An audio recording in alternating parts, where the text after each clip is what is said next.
ইশরাক হোসেনকে মেয়র ঘোষণা করে গেজেট প্রকাশ করেছে নির্বাচন কমিশন গতরাতে। এই ঘোষণার পর সরকারের ভেতরে এক ধরনের অস্বস্তি লক্ষ্য করা যাচ্ছে। আগের দিন স্থানীয় সরকার উপদেষ্টা আসিফ মাহমুদ বলেছেন যে অবৈধ নির্বাচনকে বৈধতা দেওয়ার চেষ্টা করা হচ্ছে, পরাজিত প্রার্থীদেরকে মেয়র করা হচ্ছে, এমন একটা মতামত কিন্তু তিনি দিয়েছেন। আজকে আসিফ নজরুল বলছেন যে মন্ত্রণালয়ের মতামত ছাড়াই ইশরাককে মেয়র হিসাবে গেজেট প্রকাশ। তিনি এবার বলছেন যে নির্বাচন কমিশন স্বাধীন, আমাদের কাছে কেন মতামত তাহলে চাওয়া হলো, তারা তো ঘোষণা করতে পারে। তো এতে বোঝা যায় যে সরকারের মধ্যে এক ধরনের দ্বিধা দ্বন্দ্ব অস্বস্তি আছে। সরকার যে আসলে কি চায় সেটাও তারা প্রকাশ করছে না, যে তাহলে কি সবগুলো স্থানীয় সরকারে তারা একটা নির্বাচনের বলতে পারে যে অমুক সালের অমুক মাসে নির্বাচন হবে স্থানীয় সরকারগুলোতে, এর আগে আর মানে কোনো মামলা টামলা বা নতুন করে কেউ মেয়র হতে পারবে না, এমন একটা পলিসিটা দেওয়ার দরকার ছিল।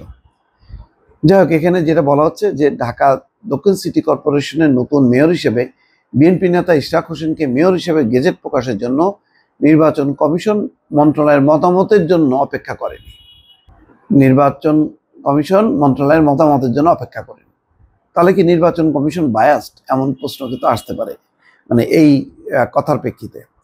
নির্বাচন কমিশন মন্ত্রণালয়ের মতামত ছাড়াই গেজেট প্রকাশ করেছে, কিন্তু মন্ত্রণালয়ের মতামত কি নিতে হয় কিনা এটাও একটা নতুন বিষয়। এটারও উত্তর দিয়েছেন আসিফ নজরুল। সোমবার ওসমানী স্মৃতি মিলনায়তনে জাতীয় আইনগত সহায়তা দিবস উদযাপন উপলক্ষে আয়োজিত অনুষ্ঠান শেষে সাংবাদিকদের এক প্রশ্নের জবাবে এসব কথা বলেন আইন উপদেষ্টা ডক্টর আসিফ নজরুল। তিনি বলছেন, ইশরাক হোসেনের গেজেট নোটিফিকেশন হবে কিনা এই বিষয়ে নির্বাচন কমিশন আমাদের কাছে জানতে চেয়েছিল। নির্বাচন কমিশন তো আসলে একটি সাংবিধানিক প্রতিষ্ঠান, আমাদের মতামত জানার প্রয়োজন ছিল না। এই জন্য তাদের সিদ্ধান্ত তাদেরই নেওয়ার কথা। আমাদের কাছে যখন মতামত নিতে পাঠিয়েছিলেন তখন আমরা সংশ্লিষ্ট আইন কর্মকর্তার সঙ্গে কথা বলেছি।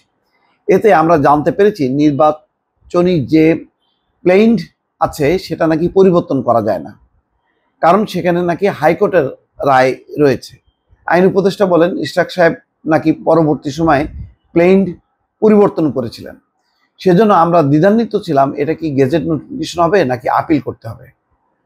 তবে নির্বাচন কমিশন আমাদের মতামতের জন্য অপেক্ষা করেনি, ওনারা নিজেরা গেজেট নোটিফিকেশন করেছেন।